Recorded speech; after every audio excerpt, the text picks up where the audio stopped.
Madam President, I ask unanimous consent to set aside the pending amendments and call up amendment number 577. Is there objection? Without objection, the clerk will report. Senator from California, Mrs. Boxer, proposes an amendment numbered 577. I ask that the amendment be considered as read, and I just have about 1 minute to talk on it Without right objection. now.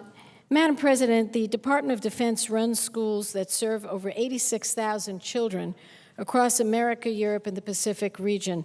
That's why I was able to get together with Senator Graham and Senator Inhofe to work on a way that we could get those schools fixed, because they're crumbling. And since the picture is worth 1,000 words, I'll just show this picture from one of the schools.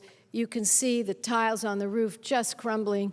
We've had that in our public schools before we woke up. Literally, these tiles fall down, and it's just by the grace of God that a child doesn't get hit or a teacher doesn't get hit and very hurt.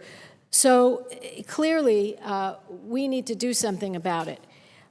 What I'd like to say is that we started off with an amendment that actually required the DOD to fix up these schools. Now we're asking for a report that they do it, because we have to avoid some parliamentary procedure problems of legislating on appropriations. So we believe we've done this. I think everyone should read last month's Newsweek. They published an investigation by the Center for Public Integrity which documented the conditions of DOD-run schools with serious problems, leaks and corrosion and mold and overcrowding and relying on temporary facilities. And my amendment had the strong support of the National Military Families Association. They sent me a statement. I'll close with this. DOD schools, especially at U.S. installations overseas, are a community focal point and a key element in the support network for our military families stressed by a decade of war.